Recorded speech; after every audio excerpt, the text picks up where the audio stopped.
a quarterback that right now is the talk of the NFL outside of the people that right now are participating in the Super Bowl. That's why. He goes there. They have multiple free agents at the defensive end position that they need to replace. And Myles is an absolute organization changer or enhancer. They don't need the organization to be changed as far as culture in Washington. They just need it enhanced from a defensive line perspective. He automatically does that. The Lions, look, it's well known what they lack in terms of pass rush and what they lacked this year. Aiden Hutchinson coming back off of injury. Stalwart head coach, stalwart general manager, stalwart ownership that right now is backing the front office and the coaching staff in a way that it's never been backed. They can win in Detroit, obviously, immediately and be Super Bowl contenders. He does nothing but enhance that. The Chargers are the one that's most interesting to me in this regard. Throw out the fact that they're in the AFC and maybe Cleveland doesn't want to trade him to the AFC. But Justin Herbert, cap space. Khalil Mack's going to retire. Joey Bosa can't stay healthy. Justin Herbert right now is an absolute freakazoid and a star. Jim Harbaugh is one of the best coaches in the entire NFL who has ownership and the front office firmly backing him and behind him. Those are the three teams that have the cap space, they have the football structure, and they're right on the cusp of doing big things in the NFL that probably Myles would be attracted to, and they should be attracted to him because he could help nudge them further down the road to maybe, in the case of the Chargers, toppling Kansas City in the West. And if you're talking about the Washington Commanders, this is a football team. Look, they're going to be in the Super Bowl in the next 2 or 3 years. They're just going to be in it. They are going to be in it. In Detroit, it's going to be a constant reload every year now. They have almost tasted success, and really, pass rusher is the last thing that they need. I don't disagree with anything you said. When I was thinking about the teams, I wasn't thinking about the cap space. I was just thinking about preferred landing spots. So without thinking about the cap space at all, the two teams that I came up with was the Buffalo Bills, because I'm thinking about a defense. If you got a pass rusher that can wreak havoc, that gives Josh Allen more bites at the apple, essentially. And I was looking at that since Buffalo's knocking on the door. Certainly Myles Garrett in that particular situation, obviously coming from Lake Erie and Cleveland, it ain't that big of a deal for him to play under the inclement weather conditions in Buffalo and what have you. He's still a stud, and he would do his thing, and I think he would help that franchise immensely. The other thing is the Dallas Cowboys, because he's from Arlington, Texas. He wanted to be a Cowboy. He was hoping and praying that they would ultimately move up and select him in the draft, but it never happened. He still's got family and relatives there and all of that other stuff, and obviously bringing a native of that area to the Cowboys would be one of the things that make Jerry Jones look very good. They obviously don't have the cap space. You know, I think they rank like 26th in cap space, for crying out loud. The likelihood of the Dallas Cowboys getting him would be slim to none. Let me throw a couple of other teams out there. How about the Philadelphia Eagles? Talk about Howie Roseman. And even though, you know, obviously they only got like $18 million in cap space, the reality is that he always finds a way to do what needs to get done. And with the Philadelphia Eagles in the Super Bowl right now, possibly in position to win it, of course, you get a guy like Myles Garrett to add to that defensive line. Think about the havoc the Philadelphia Eagles could create for years and years to come with Carter and the rest of the crew that they already have there. So I look at the Philadelphia Eagles and, of course, the Detroit Lions come to my mind as well. Like you said, Lewis, they got to piecemeal everything, constantly changing coordinators and what have you. Both of them got head coaching jobs. We know that in Chicago and New York, respectively. There's going to be some changes that's coming there. You never know what the kind of philosophy is moving forward, but it doesn't matter what the philosophy is when it comes to Myles Garrett. You'll figure out a way to plug him in. With Detroit knocking on the door, adding somebody like him would be important. Philadelphia, like I said, that would be pivotal as well.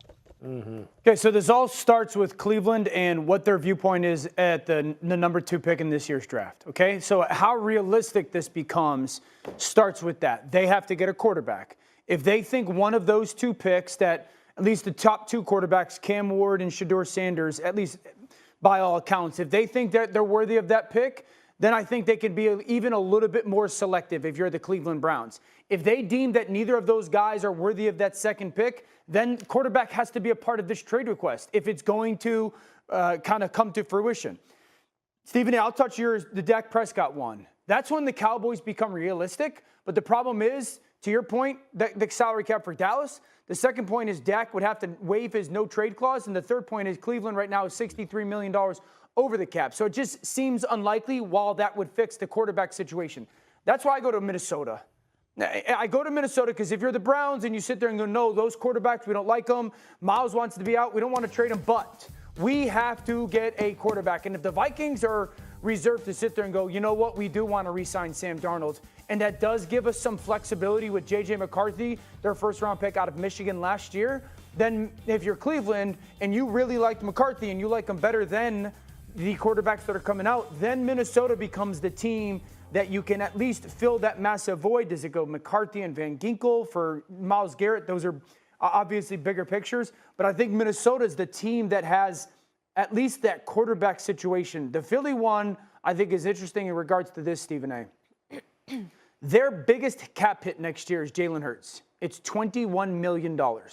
That is the smallest, largest team cap hit in the NFC, meaning that their most expensive player is the least expensive out of every team in the NFC. So cap space-wise, they actually have the ability to do it. That's because their drafts over the last 4 years have just been so phenomenal. So I do agree that the Philly one is something that is realistic if you were the Cleveland Browns and Philadelphia. Minnesota for me. Yeah,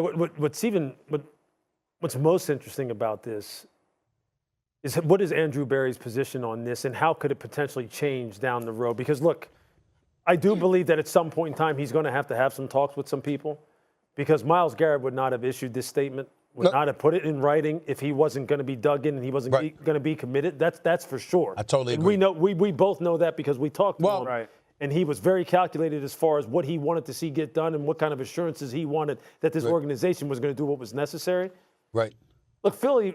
Lewis. Like yeah, go ahead. Guys, I got to hit the top of the hour. Let me say this. Look, Myles Garrett this is not a money play. The man wants to be in a better situation. And Andrew Berry, we got to make sure we understand, Molly, that really wasn't him that decided to go out there and give Deshaun Watson $230 million guaranteed years ago. That was an ownership move. Yep, but nevertheless, Stephen, I want to keep you on top for 14 plus years. So let's hit this break. Coming up. Man, that's caught left sideline. And he goes down, but not before getting this inside the 25. A good pickup there, 26 yards. So after that big play, let's see if they can catch their defense maybe on their heels. On first down, it's gone. Nowhere to go here. He lost the football. No, bottled up fumble. It's out. It's loose. And the Redskins scoop it. And the return here is stopped at the 30. He finds his target. It's Crowder. And he takes it down deep into Pittsburgh territory. And a big 32-yard play on third. Here comes the D swarming to the line. Now they try the right side here. And he is into the end zone for a Washington touchdown. Thinking I've got to be careful with that. Well, it's a two-score game. You're inside of 2 minutes. I think you can breathe relatively easily now. Yeah, you can, but still, you got to stay vigilant. Can't give up anything cheap and easy. That could put you in some jeopardy.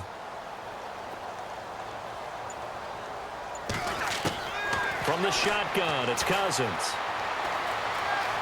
Steps away to his left. And he's got it. So the 2-point